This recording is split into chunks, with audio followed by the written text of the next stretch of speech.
दोस्तों यूपीएससी 9 में आपका स्वागत है। जैसा कि आप देख रहे हैं, आई दृष्टि वाली जो घटना चक्र है, करंट अफेयर है, उसको हम कंप्लीट करने की कोशिश कर रहे हैं दोस्तों। उसी के रिगार्डिंग ये उत्तर प्रदेश का परिदृश्य जो हमारा परसिस्ट है, जो उत्तर प्रदेश के करंट अफेयर से रिलेटेड है, खाली इसमें यूपी स्पेशल के रिगार्डिंग पूरा करंट अफेयर्स दोस्तों शामिल है दोस्तों। किसके? उत्तर प्रदेश के रिगार्डिंग दोस्तों। ठीक है, यूपी के रिगार्डिंग सारा करंट अफेयर है दोस्तों। राज्य का जो राजनीतिक, सामाजिक, धार्मिक या जितनी भी घटनाएं हैं उनके बारे में हम चर्चा करेंगे दोस्तों। बहुत ही इंपॉर्टेंट है ये वीडियो, मिस मत कीजिएगा। और सबसे वही निवेदन है दोस्तों, लाइक शेयर सब्सक्राइब करते रहिए दोस्तों, जो आप लोग नहीं कर रहे हैं दोस्तों। ठीक है, तो स्टार्ट करते हैं। क्वेश्चन नंबर आपका 1। क्वेश्चन क्या आपका? टॉपिक 1 है। टॉपिक भी क्या है? कुछ घटना है, इवेंट है, इवेंट 1 मान लो इसको। नंबर 1 है सिग्ना। ये सिग्ना क्या है दोस्तों? 1 मिनट। तो यह है सिग्ना। सिग्ना क्या है? देखो, ये आगरा में स्थित एक जगह है सिग्ना। पहले तो ये समझो कहाँ पर है ये आगरा में दोस्तों। आगरा में स्थित एक जगह है सिग्ना। 25 जून 2025 को केंद्रीय मंत्रिमंडल के द्वारा आगरा के सिग्ना में दोस्तों, आगरा की सिग्ना एक जगह है, वैसे आगरा याद रखो। आगरा की सिग्ना में क्या है? अंतर्राष्ट्रीय आलू केंद्र दोस्तों। क्या है? इंटरनेशनल पोटैटो सेंटर खोला गया दोस्तों। अंतर्राष्ट्रीय आलू केंद्र आगरा के सिग्ना में खोला गया है दोस्तों। ये यूपी से रिलेटेड है, यूपी के एग्जाम्स के लिए बहुत ही ज़्यादा महत्वपूर्ण हो गया। वहीं दक्षिण एशिया क्षेत्रीय केंद्र का स्थापना हेतु कृषि एवं किसान कल्याण मंत्रालय के प्रस्ताव की मंजूरी प्रदान की गई है दोस्तों। कहाँ पर? आगरा के सिग्ना में अंतर्राष्ट्रीय आलू केंद्र खोला जाएगा दोस्तों। नेक्स्ट है आपका गोरखपुर लिंक एक्सप्रेसवे। ये क्या है? 20 जून 2025 को, याद रखना, गोरखपुर लिंक एक्सप्रेसवे की बात हो रही है। 20 जून 2025 को मुख्यमंत्री योगी आदित्यनाथ ने गोरखपुर जिले के जैतपुर में, कहाँ पर? जैतपुर में, याद रखना, गोरखपुर के जैतपुर में NH 27 पर गोरखपुर लिंक एक्सप्रेसवे का लोकार्पण किया। कहाँ पे इनॉग्रेशन किया? जैतपुर में NH 27 पर 20 जून 2025 को। और किसने? योगी जी ने, जो CM है उत्तर प्रदेश के। इसकी जो लागत राशि है 7,283.28 करोड़ रुपये है। कितना? 7,283.28 करोड़ रुपए है। और गोरखपुर लिंक एक्सप्रेसवे का जो लंबाई है दोस्तों वो है 91.532 किलोमीटर, 91.532 किलोमीटर इसकी लंबाई है दोस्तों। किसकी? गोरखपुर लिंक एक्सप्रेसवे की दोस्तों। अब आगे बढ़ते हैं। बहराइच के मामले में क्या है? देखो, इंपॉर्टेंट क्वेश्चन है, मिस मत कीजिएगा। 19 जून 2025 की घटना है। केंद्रीय मंत्री हैं एनवायरमेंट वाले, यानी कौन से? पर्यावरण वाले, भूपेंद्र यादव। उन्होंने बहराइच में स्थित कतरनिया घाट वन्य जीव अभयारण्य का दौरा किया। कहाँ पर? कतरनिया घाट वन्य जीव अभयारण्य कहाँ पर है दोस्तों? बहराइच में है। और इसमें भूपेंद्र यादव जो एनवायरमेंट मिनिस्टर हैं, उन्होंने 19 जून में दौरा किया। यहाँ दौरा क्यों किया? क्योंकि कुछ वन अधिकारियों के साथ उन्होंने घड़ियालों के संरक्षण को बढ़ावा देने के लिए। अब यहाँ पर पूछा जाए तो कतरनिया घाट वन्य जीव अभयारण्य, भूपेंद्र यादव, बहराइच, घड़ियाल और किस नदी पर है? गेरुआ नदी दोस्तों। गेरुआ नदी में घड़ियालों के 7 बच्चे छोड़े गए। और गेरिया नदी कहाँ पर है दोस्तों? बहराइच जिले में बहती है। और कतरनिया घाट वन्य जीव यानी कि कतरनिया घाट वाइल्ड लाइफ सेंचुरी में ऐसी इंसिडेंट, ऐसी घटना घटित हुई। घटना नहीं, ऐसा एक अच्छा काम हुआ दोस्तों। किसने किया? भूपेंद्र यादव, जो मिनिस्ट्री ऑफ एनवायरमेंट संभालते हैं। आगे आते हैं। मानव जीवन संघर्ष प्रबंधन कार्यशाला, मानव जीवन संघर्ष मैनेजमेंट कार्यशाला 19 जून को ये केंद्रीय मंत्री हैं भूपेंद्र यादव जी ने उत्तर प्रदेश के दुधवा टाइगर रिजर्व में, कहाँ पर? दुधवा टाइगर रिजर्व में इस कार्यशाला की अध्यक्षता की। कहाँ पर? दुधवा टाइगर रिजर्व में मानव वन्यजीव संघर्ष प्रबंधन कार्यशाला दोस्तों। आते हैं नेक्स्ट। उत्तर प्रदेश में पूर्व अग्निवीरों को आरक्षण, ये उत्तर प्रदेश में उनको आरक्षण दिया गया। 3 जून 2025 की बात है। उत्तर प्रदेश के मिनिस्ट्री ने पूर्व अग्निवीरों को राज्य पुलिस बल में, कहाँ पर? जो पूर्व अग्निवीर रह चुके हैं उन्हें राज्य पुलिस बल में 20% क्षैतिज आरक्षण देने का निर्णय लिया है। कितना? 20%। ये पूछा जा सकता है क्वेश्चन, क्योंकि ये एम्प्लॉयमेंट से रिलेटेड क्वेश्चन है। यह आरक्षण उत्तर प्रदेश पुलिस आरक्षी, PSC आरक्षी, घुड़सवार और फायरमैन की सीधी भर्ती में लागू होगा। अग्निवीर 4 वर्ष की सेवा के पश्चात वापस आ जाते हैं। ठीक है, ऐसा कुछ मामला है। अग्निवीरों का पहला बैच वर्ष 2026 में सेवा से बाहर आएगा, जिसमें 25% अग्निवीरों को सशस्त्र बलों में शामिल होने का अवसर दिया जाएगा। 25% हो गए किसमें? सशस्त्र बलों में। वहीं 75% अग्निवीर सशक्त और कार्यकुशल होकर समाज की मुख्य धारा में क्या होंगे? पुनः शामिल हो जाएंगे दोस्तों। ठीक है। नेक्स्ट, गोरखपुर में गार्बेज ट्रांसफ़र स्टेशन का लोकार्पण दोस्तों। कहाँ पर? गोरखपुर में। तो गार्बेज ट्रांसफ़र स्टेशन का जो लोकार्पण हुआ है वो गोरखपुर में 29 अप्रैल 2025 को योगी जी ने गोरखपुर जिले के चर गाँवों में 200 टीपीडी क्षमता का दोस्तों, कितना? 200 टीपीडी क्षमता के गार्बेज ट्रांसफ़र स्टेशन का लोकार्पण किया चरगांव में। गोरखपुर जिले के चर गाँवों में 200 टीपीडी क्षमता का यह स्टेशन नगर निगम गोरखपुर द्वारा 9.89 करोड़ रुपए की लागत से बनाया जा रहा है। तो गोरखपुर के चरगांव में हो गया दोस्तों। अब आते हैं एनएमसीजी की 63वीं बैठक। किसकी? एनएमसीजी की 63वीं बैठक दोस्तों 21 मई 2025 को नई दिल्ली में आयोजित राष्ट्रीय स्वच्छ गंगा मिशन, एनएमसीजी मतलब national mission of clean Ganga, national mission on NMCG, ठीक है, उसकी 63वीं कार्यकारी समिति की बैठक गंगा और उसकी सहायक नदियों के पुनर्जीवन हेतु महत्वपूर्ण परियोजना को स्वीकृति प्रदान की गई। एनएमसीजी की 63वीं बैठक हुई, कहाँ पर हुई?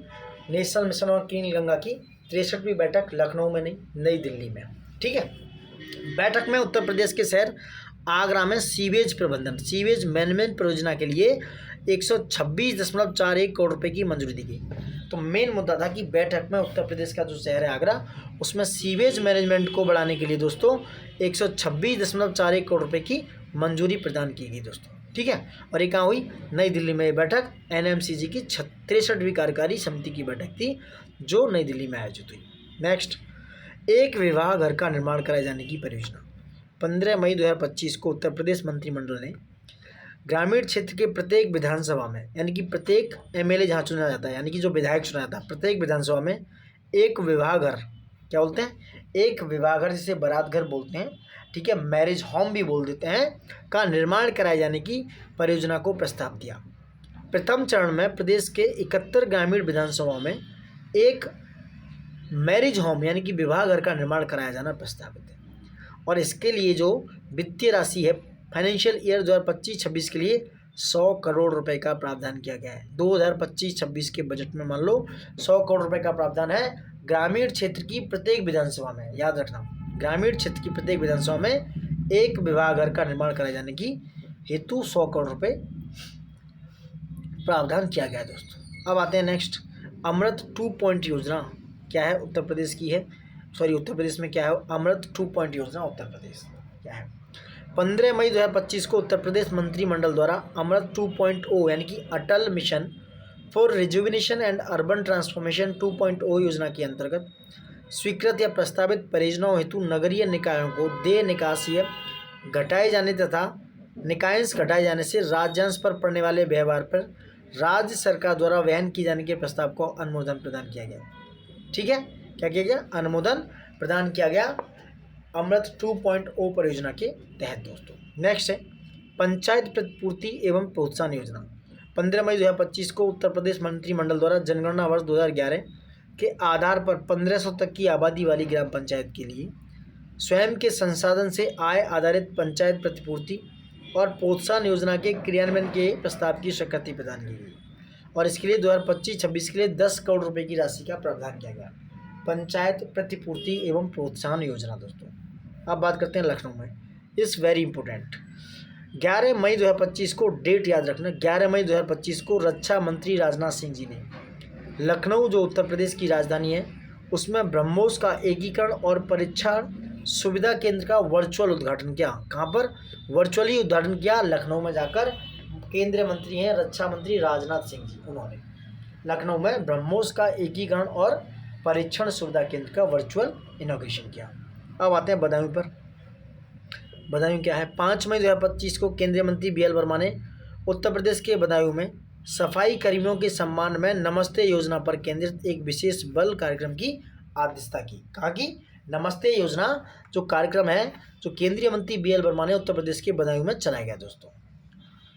नेक्स्ट है उत्तर प्रदेश में ODOP योजना के तहत यानी कि 1 डिस्ट्रिक्ट 1 प्रोजेक्ट योजना के तहत शामिल नए उत्पाद। ये बहुत इंपॉर्टेंट है, इसको तो 100% मार्क्स में लगा लो, ये आना आपके एग्जाम्स में।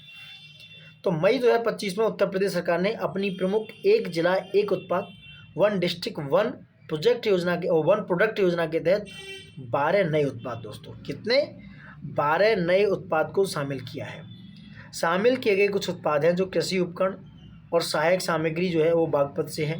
कृषि उपकरण और सहायक सामग्री बागपत, हौजरी उत्पादन सहारनपुर, धातु उत्पाद और वस्त्र परिधान गाजियाबाद, धातु और लकड़ी के हस्तशिल्प अमरोहा, पेठा उद्योग और सभी प्रकार के फुटवियर आगरा, धातु उत्पाद हमीरपुर, लेकिन धातु उत्पाद और वस्त्र परिधान गाजियाबाद भी है, लकड़ी के उत्पाद बरेली, चिकोरी उत्पाद एटा तथा खाद्य प्रसंस्करण उत्पाद दोस्तों प्रतापगढ़ में है।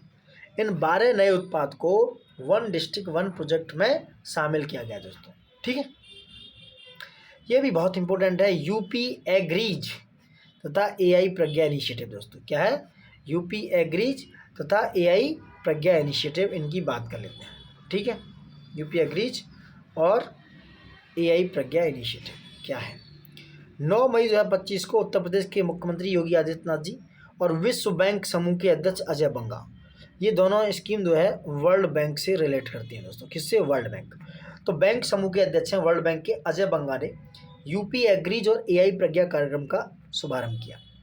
वहीं यूपी एग्रीज परियोजना दोस्तों, इसका उद्देश्य पूर्वांचल और बुंदेलखंड के 28 जिलों, पूर्वांचल के 21 और 7 हैं बुंदेलखंड के जिले, इनको शामिल करते हुए कृषि में क्रांति लाना और महिलाओं की 30% भागीदारी के साथ लगभग 10 लाख किसानों को लाभान्वित करना है दोस्तों। किसका, यूपी एग्रीज का मेन पर्पज ये है। और इस परियोजना में 4000 करोड़ रुपए की परियोजना है। लागत है आपकी कितनी, 4000 करोड़ रुपए, 4000 करोड़ रुपए, जिसमें से 2737 करोड़ रुपए का ऋण वर्ल्ड बैंक दे रहा है, जो 6 वर्षों की अवधि के लिए दिया गया है दोस्तों। तो 6 साल के लिए पूछ सकते हैं, 6 साल के लिए 2737 करोड़ रुपए का जो ऋण है वो वर्ल्ड बैंक के द्वारा दिया जा रहा है। इसके अतिरिक्त राज्य ने 1166 करोड़ रुपए देने हैं उत्तर प्रदेश को, यूपी एग्रीज योजना में 1166 करोड़ रुपए शामिल करने हैं। इस परियोजना के तहत 10,000 महिला उत्पादक समूह को जोड़ा जाएगा, यानी कि इसमें सेल्फ हेल्प ग्रुप जोड़े जाएंगे 10,000 महिला समूह वाले, और 500 किसानों को विदेश भेजकर उन्हें अत्याधुनिक तकनीकी प्रशिक्षण भी दिया जाएगा। वहीं एआई प्रज्ञा की बात कर लें तो एआई प्रज्ञा कार्यक्रम, ठीक है, तो एआई प्रज्ञा कार्यक्रम के तहत राज्य सरकार का लक्ष्य 10 लाख युवाओं को, दोस्तों याद रखना इनके डेटाज बहुत ज़रूरी हैं, 10 लाख युवाओं को कृत्रिम बुद्धिमत्ता, जिसे आजकल एआई आर्टिफिशियल इंटेलिजेंस बोला जा रहा है दोस्तों, आर्टिफिशियल इंटेलिजेंस तथा डिजिटल तकनीकों में प्रशिक्षित करना है। इस कार्यक्रम के माध्यम से प्रारंभिक चरण में 10 लाख युवाओं को AI, machine learning, data analytics एवं साइबर सुरक्षा जैसे हाई टेक्नोलॉजिकल क्षेत्र में प्रशिक्षित करके उन्हें सर्टिफिकेट प्रदान किए जाएंगे। आई होप सो कि सर्टिफिकेट ना मिले, उन्हें कुछ स्किल्ड तरीके से सिखाया जाए दोस्तों। नेक्स्ट आते हैं, उत्तर प्रदेश में सीड पार्क की स्थापना, किसकी, सीड यानी कि बीज पार्क। 15 मई 2025 को मंत्रिमंडल ने राज्य में 5 अत्याधुनिक, डेटा याद रखना, 5 अत्याधुनिक सीड पार्क यानी कि बीज पार्क स्थापित करने के प्रस्ताव को मंजूरी दे दी। पहला सीड पार्क दोस्तों मध्य जोन में, कहाँ पर, मध्य जोन में, लखनऊ के अटारी क्षेत्र में, मतलब लखनऊ में ही, लखनऊ के अटारी क्षेत्र मतलब लखनऊ में 130.63 एकड़ भूमि पर, ये एकड़ विकड़ याद नहीं रखनी है। इसकी अनुमानित लागत है 266.70 करोड़ रुपये। कितना, 266.70 करोड़ रुपये। पहला सीड पार्क मध्य जोन दोस्तों कहाँ पर है, 15 मई 2025 को इनको अनुमति मिली और लखनऊ के अटारी क्षेत्र में स्थापित किया जाएगा। इस पार्क का नाम भारत रत्न पूर्व प्रधानमंत्री चौधरी चरण सिंह जी के नाम पर रखा जाएगा। बहुत अच्छी बात है। शेष 4 सीड पार्क प्रदेश के विभिन्न कृषि जलवायु क्षेत्रों में चरणबद्ध तरीके से स्थापित किए जाएंगे। कहाँ पर, पश्चिमी जोन में, तराई जोन में, पूर्वी जोन में और बुंदेलखंड जोन में दोस्तों। मध्य जोन में ये स्थापित हो चुका है, कहाँ पर, लखनऊ में। तो मध्य जोन में है, पूर्वी पश्चिमी तराई ये सब नहीं है, याद रखना।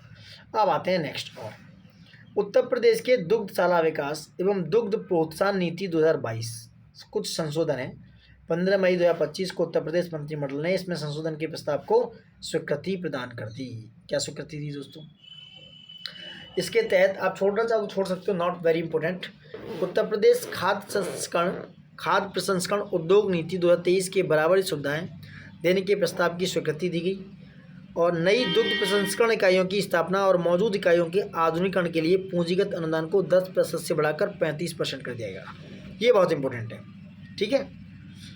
कितना करा गया, 10 से 35% कर दिया गया दोस्तों। बाकी महिला उद्यमियों द्वारा सौर ऊर्जा आधारित 75 kVA की बिजली परियोजना लगाने पर 90% तक उन्हें ग्रांट मिलेगी, जबकि जो पुरुष उद्यमी हैं उन्हें 50% तक ही सब्सिडी दी जाएगी दोस्तों। ठीक है, समझ गए आप। अब आगे बढ़ते हैं, आगे क्या बढ़ते हैं, आगे बढ़ते हैं। उत्तर प्रदेश वैश्विक क्षमता केंद्र, जिसे बोलते हैं GCC नीति 2024 क्या है। 6 मई 2025 को उत्तर प्रदेश मंत्रिमंडल ने उत्तर प्रदेश वैश्विक क्षमता केंद्र यानी कि Uttar Pradesh global efficiency centre, ठीक है, उसकी नीति मंजूर की। उत्तर प्रदेश में IT, वित्त, मानव संसाधन और ग्राहक सहायता से क्या करेंगे, वैश्विक क्षमता केंद्रों की स्थापना को बढ़ावा देना है। देख सकते हो, बहुत नॉट वेरी टच मच, बहुत ज़्यादा इंपॉर्टेंट नहीं कह सकता मैं इसको, आप चाहो तो देख लेना। आगरा में आते हैं आप दोबारा। 15 अप्रैल 2025 को, अप्रैल का मामला है, मुख्यमंत्री जी ने आगरा में 30वें भीम नगरी समारोह का उद्घाटन किया। अब भाई साहब, भीम नगरी समारोह कहाँ होता है, ये एक क्वेश्चन है। भीम नगरी समारोह उत्तर प्रदेश में किया गया, कहाँ पर, आगरा में। उन्होंने डॉक्टर भीमराव अम्बेडकर शोभा यात्रा का शुभारंभ किया। उत्तर प्रदेश सरकार द्वारा डॉक्टर भीमराव अम्बेडकर महासभा के साथ मिलकर लखनऊ में एक भव्य स्मारक का निर्माण किया जा रहा है। इसके मौके पर मुख्यमंत्री जी ने घोषणा की कि जीरो पॉवर्टी का अभियान भी डॉक्टर अम्बेडकर के नाम पर जाना जाएगा। अब जीरो पॉवर्टी का जो अभियान है, नाम बदल के डॉक्टर अम्बेडकर के नाम पर कर दिया गया दोस्तों। ठीक है, आगे बढ़ते हैं। केयान डिस्टिलरी प्राइवेट लिमिटेड के प्लांट का लोकार्पण, ये क्या है। 6 अप्रैल 2025 को उत्तर प्रदेश के मुख्यमंत्री योगी आदित्यनाथ ने गोरखपुर जिले में गोरखपुर औद्योगिक विकास प्राधिकरण यानी कि गीडा बोले तो गोरखपुर औद्योगिक विकास प्राधिकरण में सुपर मेगा प्रोजेक्ट के अंतर्गत केयान डिस्टिलरी प्राइवेट लिमिटेड के प्लांट का लोकार्पण किया। तो ये पूछा जाए कि भैया K-Yan distillery private limited plant कहाँ पर है, तो कहाँ पर है, गोरखपुर में। इसका इनॉग्रेशन किया योगी जी ने। 1200 करोड़ रुपए का इसमें निवेश है और 30 एकड़ में लगाया जा रहा है। ये एक डिस्टिलरी प्लांट है जो एक एथेनॉल प्लांट है। तो क्या है, डिस्टिलरी प्लांट है और एक एथेनॉल प्लांट है। इसमें पेट्रोल एवं डीजल की जगह एथेनॉल के उपयोग को बढ़ावा मिलेगा। पेट्रोल में जो डीजल एथेनॉल होता है उसको एथेनॉल से व्हीकल चलाने की योजना पर काम किया जाएगा। अब आते हैं संगवेरपुर धाम पर। संगवेरपुर धाम कहाँ है। 3 अप्रैल 2025 को CM साहब यानी कि योगी जी ने संगवेरपुर धाम, ये एक पड़ता है प्रयागराज में, मर्यादा पुरुषोत्तम प्रभु श्री राम की प्रिय सखा भगवान निषाद राज गुहा के जन्मोत्सव के अवसर पर कार्यक्रम का संबोधन किया। इस अवसर पर उन्होंने 579 यानी कि 579 करोड़ रुपए की 181 परियोजनाओं का लोकार्पण और शिलान्यास किया संगवेरपुर धाम, जो कि प्रयागराज में पड़ता है दोस्तों, निषाद राज जी की जयंती पर। मुख्यमंत्री जी ने निषाद राज बोट सब्सिडी योजना के तहत 1100 नाविकों को 3.20 करोड़ रुपए तथा मत्स्य संपदा योजना के तहत 1400 मत्स्य पालकों को 20 करोड़ रुपए का ऋण वितरित किया। समझ रहे हैं, पैसे को बांटा जा रहा है इस तरीके से कि जो मुख्यमंत्री निषाद राज बोट सब्सिडी योजना है उसमें नाविक लाभ ले सकें और मत्स्य संपदा योजना में जो मछली पालक हैं वो इसका लाभ उठा सकें। ठीक है दोस्तों, आगे आते हैं। राष्ट्रीय राजमार्ग रसद प्रबंधन लिमिटेड भारतीय अंतर्देशीय जलमार्ग प्राधिकरण के मध्य समझौता, मामला क्या है। 11 मार्च 2025 को वाराणसी उत्तर प्रदेश में, याद रखना ये आया हुआ क्वेश्चन है, वाराणसी उत्तर प्रदेश में एक अत्याधुनिक मल्टी मॉडल लॉजिस्टिक पार्क का विकसित करने हेतु एक MOU memorandum of understanding sign हुआ और यह 650 मीटर का पार्क उसकी एक्सिस रोड के माध्यम से NH7 से जुड़ा होगा और NH7 व NH2 जंक्शन से मात्र 1.5 किलोमीटर की दूरी पर स्थित होगा दोस्तों। ठीक है ना, ओके। नेक्स्ट आगे बढ़ते हैं। वाराणसी में डॉल्फिन सफारी, क्या है वाराणसी में डॉल्फिन सफारी, कहाँ पर है, इंपॉर्टेंट है, डॉल्फिन सफारी की बात हो रही है वाराणसी में। मार्च 2025 में उत्तर प्रदेश सरकार द्वारा इसे बनाने की घोषणा की गई। तो आपकी डॉल्फिन सफारी को दोस्तों कहाँ बनाया जा रहा है, वाराणसी में। अब आते हैं बिठूर महोत्सव 2025। 21 से 23 मार्च 2025 तक कानपुर में बिठूर महोत्सव का आयोजन किया गया। यह महोत्सव प्रतिवर्ष ऐतिहासिक और पौराणिक स्थल बिठूर में आयोजित किया जाता है दोस्तों। ठीक है, यह महोत्सव उत्तर प्रदेश और महाराष्ट्र की साझा संस्कृति और ऐतिहासिक विरासत पर आधारित था। तो अब देखा जाए तो बिठूर महोत्सव में उत्तर प्रदेश के साथ महाराष्ट्र की साझा संस्कृति को दिखाया गया दोस्तों। अब आते हैं रंगोत्सव 2025। ये क्या है, रंगों का उत्सव 2025। 7 मार्च 2025 को मुख्यमंत्री जी ने बरसाना यानी कि मथुरा में रंगो उत्सव 2025 का शुभारंभ किया। यह जो उत्सव है उत्तर प्रदेश ब्रज तीर्थ विकास परिषद द्वारा आयोजित किया गया। किसके द्वारा? उत्तर प्रदेश ब्रज तीर्थ विकास परिषद द्वारा। इसका जो समापन है 22 मार्च 2025 को हुआ दोस्तों। नेक्स्ट है काशी तमिल संगमम KTS 3.0 15 से 24 फरवरी 2025 में वाराणसी में काशी तमिल संगमम 3.0 का आयोजन किया। इसका आयोजन शिक्षा मंत्रालय द्वारा विभिन्न मंत्रालयों और उत्तर प्रदेश गवर्नमेंट के सहयोग से किया गया। काशी तमिल संगमम 3.0 का मुख्य विषय था महिष अगस्त पर आधारित था दोस्तों। किस पर? महिष अगस्त पर।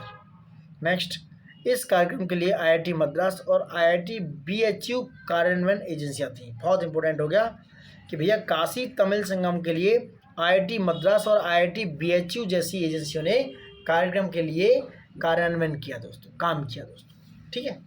भारतीय कला इतिहास कांग्रेस का 32वां सत्र कहाँ पर?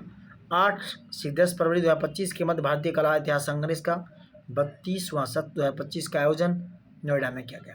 कहाँ पर? भारतीय विरासत संस्थान कहाँ पर स्थित है? नोएडा में। तो ये जो कांग्रेस का 32वां सत्र है वहीं पर हुआ। भारतीय कला इतिहास कांग्रेस का 32वां सत्र 32वां सत्र 2025 को भारतीय विरासत संस्थान नोएडा में किया और इसे संस्कृति मंत्रालय मिनिस्ट्री ऑफ कल्चर के तहत भारतीय विरासत संस्थान नोएडा डीम्ड यूनिवर्सिटी द्वारा आयोजित किया गया। इस सम्मेलन का मुख्य विषय था कला और संस्कृति में भारतीय महाकाव्यों का प्रतिपादन। आते हैं अंतर्राष्ट्रीय पक्षी महोत्सव। ये भी इम्पोर्टेंट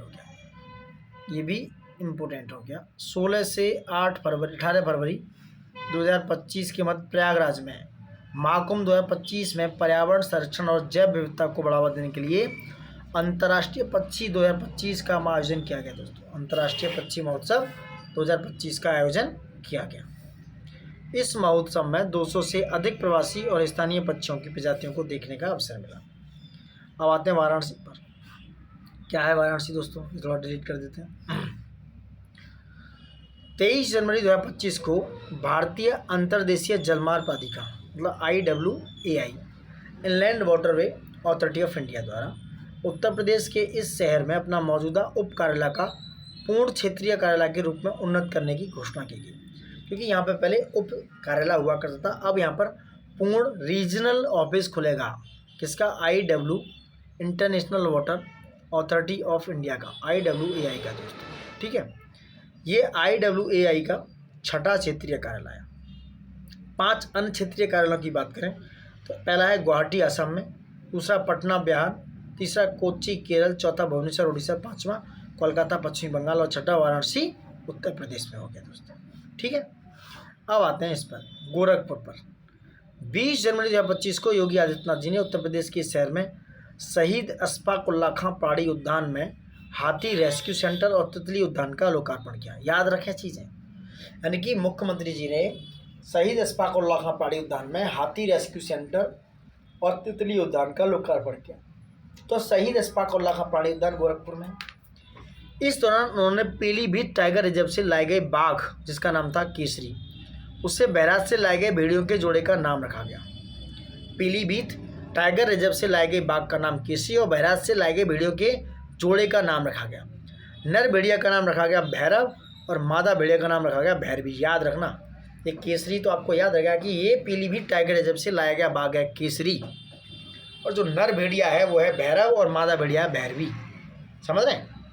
वहीं हाथी रेस्क्यू सेंटर में गंगा नामक हाथी को रेस्क्यू करके देखा गया। किसको? गंगा नामक एक हाथी है, उसको रेस्क्यू करके देखा गया। तो ये सारे वर्ड गंगा, भैरव, भैरवी, केसरी और पीलीभीत, बहराइच, ये याद रखना। अशफाक उल्लाह खां, योगी जी, गोरखपुर, हाथी रेस्क्यू सेंटर, तितली उद्यान, ये सब ये वर्ड आ सकते हैं। Very very important. अब बात करते हैं ग्रेटर नोएडा की। फरवरी 2025 में केंद्रीय मंत्री जयंत चौधरी द्वारा उत्तर प्रदेश के इस नगर में NSDC अंतर्राष्ट्रीय अकादमी का उद्घाटन किया गया। NSDC का अंतर्राष्ट्रीय जो अकादमी है उसका उद्घाटन ग्रेटर नोएडा में जयंत चौधरी के द्वारा किया गया दोस्तों। फिर से गोरखपुर पर आते हैं। देखो कितना काम हो रहा है गोरखपुर में। 12 जनवरी 2025 को योगी आदित्यनाथ जी ने उत्तर प्रदेश के इस जिले में 172 लाख रुपए की लागत से निर्मित किए जा रहे नानाजी देशमुख पार्क का शिलान्यास किया। 1.72 करोड़ रुपए से नानाजी देशमुख पार्क का शिलान्यास गोरखपुर में किया और नानाजी देशमुख पार्क गोरखपुर में है। अब आते हैं उत्तर प्रदेश गौरव सम्मान 2025। 24 से 26 जनवरी 2025 को उत्तर प्रदेश दिवस मनाया जाता है दोस्तों। कब मनाया जाता है? ये मनाया जाता है उत्तर प्रदेश दिवस 24 जनवरी, ठीक है, 2018 से मनाया जा रहा है। कब से? 2018 से इसको मनाया जा रहा है।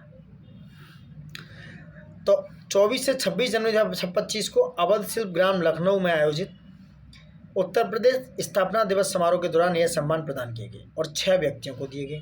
कौन कौन से 6 व्यक्ति हैं?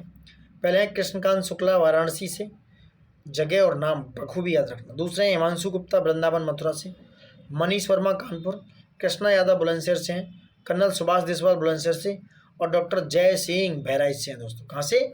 जय सिंह बहराइच से हैं दोस्तों। ये 6 जो यात्री हैं, प्राणी हैं, इनको क्या मिला है? उत्तर प्रदेश गौरव सम्मान। उत्तर प्रदेश गौरव सम्मान 2025 का मिला है। 24 जनवरी 2025 को उत्तर प्रदेश का स्थापना दिवस था, तब इनको ये सब सम्मान दिया गया।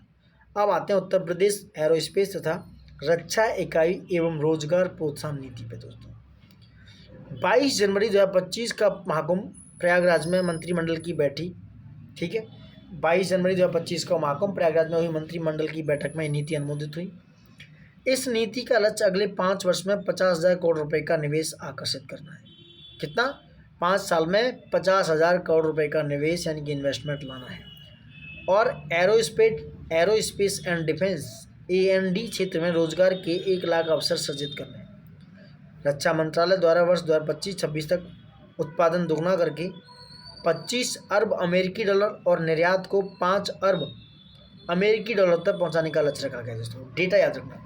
डिफेंस मिनिस्ट्री ने बोला कि भाई 2025-26 तक जो प्रोडक्शन है उसको दोगुना करके 25 अरब अमेरिकी डॉलर और जो एक्सपोर्ट है उसको 5 अरब अमेरिकी डॉलर तक पहुंचा दो। ये इसमें लक्ष्य रखे गए दोस्तों। अब बात करते हैं भारतीय कला इतिहास कांग्रेस का 32वां सत्र। पहले भी बात हो चुकी है, ये रिपीट है। 8 से 10 फरवरी में भारतीय विरासत संस्थान ये नोएडा में वहाँ पर आयोजित हुआ। इसका मेन थीम थी कला और संस्कृति में भारतीय महाकाव्यों का प्रतिपादन। अब आते हैं जनजातीय सांस्कृतिक समागम 2025। फरवरी 2025 में महाकुंभ नगर प्रयागराज उत्तर प्रदेश में आयोजित हुआ। कहाँ पर हुआ? जनजातीय सांस्कृतिक समागम प्रयागराज उत्तर प्रदेश में। 15,000 से अधिक आदिवासियों ने इसमें भाग लिया। नेक्स्ट है उत्तर प्रदेश सरकार वेस्टर्न सिडनी विश्वविद्यालय ऑस्ट्रेलिया के मध्य समझौता। किसके? वेस्टर्न सिडनी विश्वविद्यालय और ऑस्ट्रेलिया के मध्य समझौता। 3 जनवरी 2025 को दोनों के मध्य एक MOU साइन हुआ। इस MOU में ऑस्ट्रेलिया का यह विश्वविद्यालय उत्तर प्रदेश में अपना पहला कैंपस ग्रेटर नोएडा में स्थापित करेगा और यह नया कैंपस ग्रेटर नोएडा में पहला विदेशी विश्वविद्यालय होगा दोस्तों। ठीक है। अब आते हैं नेक्स्ट अंतर्राष्ट्रीय सहकारिता वर्ष 2025। 26 जनवरी 2025 को उत्तर प्रदेश के मुख्यमंत्री योगी आदित्यनाथ जी ने इसका शुभारंभ किया। याद रखना, अंतर्राष्ट्रीय सहकारिता वर्ष 2025 ये 26 जनवरी को योगी जी ने इसका शुभारंभ किया। इस अवसर पर मुख्यमंत्री जी ने निजी उद्यमी गारंटी योजना के अंतर्गत निर्मित कौशाम्बी जिले के मंझनपुर में 15,000 मीट्रिक टन एवं सुल्तानपुर के हरिहरपुर में 5,000 मीट्रिक टन क्षमता के गोदामों का भी लोकार्पण किया। इस अवसर पर मुख्यमंत्री जी ने निजी उद्यमी गारंटी योजना के अंतर्गत जो निर्मित कौशाम्बी जिला के मंझनपुर में 15,000 मीट्रिक टन और सुल्तानपुर के हरिहरपुर में 5,000 मीट्रिक टन क्षमता के गोदामों का भी लोकार्पण किया दोस्तों। नेक्स्ट है कुंभवाणी चैनल। ये बहुत इंपॉर्टेंट है, ये आपके एग्जाम में भैया आ रहा है, इसको मिस मत करना। कुंभवाणी चैनल क्या है? 10 जनवरी 2025 को योगी आदित्यनाथ जी ने प्रयागराज में महाकुंभ जहाँ पे हुआ 2025 को, वहाँ पर एक आकाशवाणी कुंभवाणी जो है चैनल, एक चैनल FM का, उसको शुभारंभ किया। और ये कितने मेगाहर्ट्ज पर काम करेगा? 103.5 मेगाहर्ट्ज पर ये काम करेगा। नेक्स्ट है दो नए निजी औद्योगिक पार्कों को मंजूरी दी है। 2 नए निजी औद्योगिक पार्कों को मंजूरी दी गई है दोस्तों। कौन कौन से निजी औद्योगिक पार्क हैं? नवंबर 2024 में उत्तर प्रदेश में MSME विभाग द्वारा सहारनपुर और मुरादाबाद में, याद रखना, 2 नए निजी औद्योगिक पार्क क्या है? 2 नए निजी यानी कि प्राइवेट इंडस्ट्रियल पार्क की मंजूरी कहाँ पर? सहारनपुर और मुरादाबाद में। यह निर्णय प्लेज द्वारा, प्लेज बोले तो promoting leadership and enterprise for development of growth engines योजना का हिस्सा है, जिसका उद्देश्य स्थानीय उद्योगों को बढ़ावा देना और रोजगार सृजन करना है। वहीं जनवरी 2023 में शुरू की गई ये योजना निवेशकों यानी इन्वेस्टमेंट को कम ब्याज दर पर प्रति एकड़ 50 लाख रुपए का ऋण प्रदान करके सहायता प्रदान करती है दोस्तों। ठीक है, अब आते हैं गारंटी मोचन निधि का स्थापना। गारंटी मोचन निधि की स्थापना हुई, क्या है ये?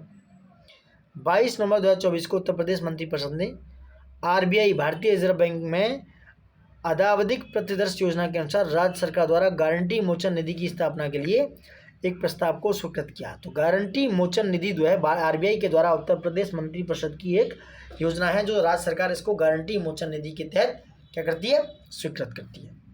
अब आते हैं CII एग्रोटेक इंडिया यानी कि कृषि भारत 2024।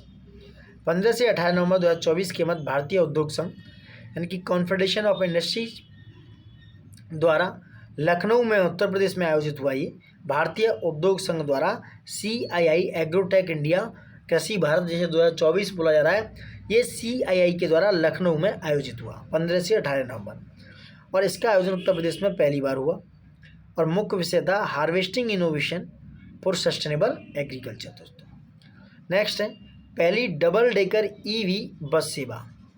योगी जी आदित्यनाथ जी ने लखनऊ में नागरिकों के लिए प्रदेश की पहली डबल डेकर EV सेवा का शुभारंभ किया 9 नवंबर 2024 से। दोस्तों कुंभ सहायक चैटबोट इज़ वेरी इंपॉर्टेंट। क्या है कुंभ सहायक चैटबोट? ये कुंभ सहायक चैटबोट है दोस्तों। प्रयागराज महाकुंभ 2025 हेतु पहली बार AI आधारित चैटबोट श्रद्धालुओं के लिए विकसित किया गया, जिसे कुंभ सहायक बोला गया। AI मतलब आर्टिफिशियल इंटेलिजेंस और यक।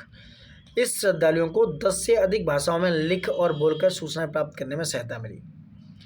नेक्स्ट है उत्तर प्रदेश का पहला निजी टेक्सटाइल पार्क। नवंबर 2024 में उत्तर प्रदेश सरकार द्वारा शामली, जो पश्चिमी उत्तर प्रदेश में शामली मुजफ्फरनगर से आगे, वहाँ पर उत्तर प्रदेश का पहला निजी टेक्सटाइल पार्क बनाए जाने की घोषणा हुई। इसकी लागत थी 726.6 करोड़ रुपये। यह शामली जिले के कैराना तहसील गांव झंझान में बनाया जाएगा। इससे क्या होगा, उत्तर प्रदेश वस्त्र एवं गारमेंट जो नीति है 2022 उसके तहत विकसित किया जाएगा। ये आपका कैराना गांव जो कि शामली में पड़ता है। दोस्तों 8वां दीपोत्सव 2024 30 अक्टूबर 2024 को पर्यटन विभाग किसने, डिपार्टमेंट ऑफ टूरिज्म ने दोस्तों उत्तर प्रदेश का जो पर्यटन विभाग है, तो ये 8वां दीपोत्सव 2024 दोस्तों 30 अक्टूबर 2024 को जो पर्यटन विभाग है, टूरिस्ट डिपार्टमेंट है उत्तर प्रदेश का, उसके द्वारा राम की पेड़ी जो अयोध्या में है। दोस्तों ये जो जितने भी वर्ड्स में क्या नाम है इसमें सर्कल में कर रहा हूँ, इनको याद रखना प्लीज। राम की पेड़ी कहाँ है, अयोध्या में उत्तर प्रदेश में। पर्यटन विभाग के द्वारा 8वां दीपोत्सव 2024 का उद्घाटन किया गया दोस्तों। ठीक है, इसमें एक साथ 1121 लोगों द्वारा सरयू जो है वहाँ नदी है उसकी आरती एवं 25.12 लाख से अधिक दीप प्रज्वलन का कीर्तिमान गिनीज वर्ल्ड रिकॉर्ड्स में दर्ज किया गया। ये इंपॉर्टेंट क्वेश्चन है। 8वां दीपोत्सव पर्यटन विभाग द्वारा राम की पेड़ी अयोध्या में गिनीज वर्ल्ड रिकॉर्ड्स की ओर से मुख्यमंत्री योगी आदित्यनाथ को यह प्रमाण पत्र सौंपा गया। नेक्स्ट आगे बढ़ते हैं। उत्तर प्रदेश के पहले BBB मोड पर पहला है ये बने मेडिकल कॉलेज एंड हॉस्पिटल का उद्घाटन। 25 अक्टूबर का मामला। उत्तर प्रदेश के योगी जी आदित्यनाथ मुख्यमंत्री हैं। महाराजगंज जिले में गए। उत्तर प्रदेश का पहला BBB मोड पर बना मेडिकल कॉलेज एंड हॉस्पिटल है महाराजगंज जिले में। कहाँ पर, महाराजगंज में। यह राज्य के पहले PPP यानी कि पब्लिक प्राइवेट पार्टनरशिप मोड पर स्थापित किया गया KMC medical college and hospital का उद्घाटन किया गया। क्या नाम है, KMC medical college and hospital का इनॉग्रेशन महाराजगंज में BBB मोड पर किया गया 25 अक्टूबर को योगी जी ने। नेक्स्ट आगे बढ़ते हैं। क्या है, Uttar Pradesh clean air management project 4 नवंबर 2024 को उत्तर प्रदेश मंत्रिपरिषद द्वारा राज्य के अंतर्गत वायु प्रदूषण के नियंत्रण हेतु विश्व बैंक वर्ल्ड बैंक से पोषण कराए जाने के उद्देश्य से इस प्रोजेक्ट को विस्तृत परियोजना रिपोर्ट दोस्तों डिटेल्स प्रोग्राम रिपोर्ट्स वर्ष 2024-25 से वर्ष 2029-30 तक कुल ऋण की धनराशि कितनी थी, 2,74,153.04 करोड़ रुपये, इतने लाख रुपए थी तथा परियोजना के क्रियान्वयन हेतु विशेष परियोजना वाहन Uttar Pradesh clean air management authority के गठन का प्रस्तावना है। दोस्तों करीब करीब अगर देखा जाए तो 2741 करोड़ रुपए का मामला है। 2 करोड़ नहीं है, 2741 करोड़ रुपए है, क्योंकि ये 53 लाख रुपए है। ठीक है, तो Uttar Pradesh clean air management authority के गठन का प्रस्ताव का अनुमोदन किया गया और इसका जो DPR है, विस्तृत परियोजना रिपोर्ट, डिटेल्ड प्रोग्राम रिपोर्ट, जो 2024-25 से 2029 तक के लिए लाभान्वित है, 2029 तक के लिए काम करेगा। इस परियोजना का विस्तृत रिपोर्ट है इस टाइम पीरियड के लिए। नेक्स्ट है अंतर्राष्ट्रीय योग एवं आरोग्य केंद्र। 4 नवंबर 2025 उत्तर प्रदेश की मंत्रिपरिषद ने बागपत जिले में, कहाँ पर? बागपत जिले, ये पश्चिमी उत्तर प्रदेश में पड़ता है। इस केंद्र की स्थापना हेतु तहसील व परगना बागपत के ग्राम हरियाखेड़ा ग्राम में, कहाँ पर? हरियाखेड़ा की ग्राम सभा में 1.069 हेक्टेयर में पर्यटन विभाग को निःशुल्क उपलब्ध कराए जाने के प्रस्ताव को स्वीकृति दी। तो अंतर्राष्ट्रीय योग एवं आरोग्य केंद्र बागपत जिले में खोला जाएगा, जो कहाँ पर है? बागपत तहसील के, परगना तहसील के बागपत में, और ग्राम है हरियाखेड़ा दोस्तों। Got it? अब आते हैं नेक्स्ट, मुख्यमंत्री युवा उद्यमी विकास अभियान। क्या है ये? 1 अक्टूबर 2024 को उत्तर प्रदेश के मंत्रिपरिषद द्वारा इस अभियान का प्रख्यापन और उसके प्रस्ताव की स्वीकृति दी गई। इसके तहत 1 लाख युवाओं को वित्त पोषित कर स्वरोजगार मिशन के तहत आगामी 10 वर्षों में 10 लाख सूक्ष्म इकाइयों की स्थापना करना है। इस योजना के संचालन हेतु जिला उद्योग एवं उद्यम प्रोत्साहन केंद्र जिला स्तर पर केंद्रीय एजेंसियां रहेंगी दोस्तों। अब आते हैं नेक्स्ट, उत्तर प्रदेश बायोप्लास्टिक उद्योग नीति 2024। क्या है? उत्तर प्रदेश की बायोप्लास्टिक औद्योगिक नीति 2024। 1 अक्टूबर 2024 को उत्तर प्रदेश मंत्रिपरिषद द्वारा इस नीति का प्रख्यापन और उसके प्रस्ताव की मंजूरी दी गई। यह नीति पारंपरिक प्लास्टिक जो है उसके विकल्प के रूप में बायोप्लास्टिक की, जो कि बायोडिग्रेडेबल होगा और कंपोजिटेबल होगा दोस्तों, उसके प्रयोग कर प्लास्टिक प्रदूषण में कमी लाने, प्रदेश को निम्न कार्बन अर्थव्यवस्था की ओर स्थानांतरित करने में, अपशिष्ट प्रबंधन को कम करने में तथा राज्य में बायोप्लास्टिक उद्योग की स्थापना और उसे गति प्रदान करने की उद्देश्य से किया जा रहा है दोस्तों। ठीक है, नेक्स्ट है सूचना प्रौद्योगिकी एवं सूचना प्रौद्योगिकी जनित सेवा का उद्योग दर्जा, यानी कि जो सूचना प्रौद्योगिकी है एवं सूचना प्रौद्योगिकी जो जनित सेवा है उनको उद्योग का दर्जा, इंडस्ट्री का दर्जा दिया है। 1 अक्टूबर 2024 को उत्तर प्रदेश मंत्रिमंडल ने राज्य में सूचना प्रौद्योगिकी एवं सूचना प्रौद्योगिकी जनित सेवा को उद्योग का दर्जा दिया गया दोस्तों। ठीक है, नेक्स्ट है मोटे अनाज, मक्का, बाजरा एवं ज्वार क्रय शक्ति क्रय नीति निर्धारण प्रस्ताव। उत्तर प्रदेश मंत्रिपरिषद द्वारा खरीफ विपणन वर्ष 2024-25 में मूल्य समर्थन योजना यानी कि MSP, इस योजना के अंतर्गत मोटे अनाज यानी कि मक्का, बाजरा एवं ज्वार की क्रय नीति के निर्धारण के प्रस्ताव की मंजूरी दी गई 1 अक्टूबर 2024 को। इसके अंतर्गत मक्का का न्यूनतम समर्थन मूल्य 2225 रुपये, याद रखना, बाजरा का 2625 रुपये, और वहीं ज्वार जो हाइब्रिड है उसका 3371 रुपये, और वहीं प्रति कुंटल रखा गया ज्वार का 3421 रुपये प्रति कुंटल निर्धारित किया। तो मक्का का MSP 2225, बाजरा का 2625 और जो ज्वार है उसका 3371। ठीक है, जो हाइब्रिड वाली है ज्वार मालदंडी है वो 3421 रुपये प्रति कुंटल रखा गया दोस्तों। ठीक है, आगे आते हैं ग्रेटर नोएडा पे। 11 से 13 सितंबर 2024 को मध्य ग्रेटर नोएडा में सेमिकॉन इंडिया 2024 का आयोजन किया गया और इसका थीम था shaping the semi conductor future दोस्तों, याद रखना, shaping the semi conductor future. Next आगे बढ़ते हैं, उत्तर प्रदेश सैनिक स्कूल। 7 सितंबर 2024 को उपराष्ट्रपति जी जगदीप धनखड़ ने गोरखपुर में उत्तर प्रदेश सैनिक स्कूल का लोकार्पण किया और यह 176 करोड़ रुपये की लागत से निर्मित पूर्वांचल का पहला सैनिक स्कूल है। इसमें कक्षा 6 से 12 तक के छात्र छात्राओं को आवासीय शिक्षा की सुविधा उपलब्ध कराई जाएगी। देश में पहला सैनिक स्कूल उत्तर प्रदेश के तत्कालीन मुख्यमंत्री डॉक्टर संपूर्णानंद ने वर्ष 1960 में लखनऊ में स्थापित किया था दोस्तों। ठीक है, तो ये उत्तर प्रदेश सैनिक स्कूल का लोकार्पण हुआ और ये पूर्वांचल का पहला सैनिक स्कूल है। ठीक है, कहाँ पर? गोरखपुर में उत्तर प्रदेश सैनिक स्कूल। इससे पहले सैनिक स्कूल दोस्तों लखनऊ में 1960 में स्थापित किया जा चुका है। आगे आते हैं, जटायु संरक्षण एवं प्रजनन केंद्र कहाँ है ये? 6 सितंबर 2024 को योगी आदित्यनाथ जी ने कैंपियरगंज जो महाराजगंज में पड़ता है, वहाँ पर जटायु संरक्षण एवं प्रजनन केंद्र का उद्घाटन किया। और यह गंभीर रूप से लुप्त प्राय यानी कि क्रिटिकली इंडेंजर्ड एशियाई किंग जो गिद्ध है, वहाँ पे एशियाई किंग वल्चर के संरक्षण को समर्पित विश्व का पहला केंद्र है, जो कैंपियरगंज महाराजगंज में है। योगी जी ने इसका इनॉग्रेशन किया 6 सितंबर 2024 को, और ये 5 हेक्टेयर क्षेत्र में निर्मित है। नेक्स्ट है रोड टू स्कूल कार्यक्रम। 20 अगस्त 2024 को मुख्यमंत्री जी ने गोरखपुर में रोड टू स्कूल कार्यक्रम का प्रथम चरण का शुभारंभ किया। और रोड टू कार्यक्रम दोस्तों निपुण भारत मिशन के अंतर्गत प्रारंभ किया गया है। रोड टू स्कूल कार्यक्रम स्कूल चलो अभियान का एक नया रूप है दोस्तों। नेक्स्ट है UP international trade show 2024। UP international trade show 2024 25 से 29 सितंबर 2024 को ग्रेटर नोएडा के Uttar Pradesh international trade show 2024 का आयोजन किया गया। कहाँ पर? यह है ग्रेटर नोएडा में। ये जो है स्टेट शो का ये दूसरा संस्करण है दोस्तों। ठीक है, आगे बढ़ते हैं। इस शो का पहला संस्करण 21 से 25 सितंबर 2023 तक आयोजित किया गया। इस वर्ष यूपी इंटरनेशनल ट्रेड शो का थीम था सोर्सिंग का अद्वितीय मंच। क्या था? सोर्सिंग का अद्वितीय मंच दोस्तों। और इस ट्रेड शो में वियतनाम ने पार्टनर कंट्री के रूप में सहयोग किया।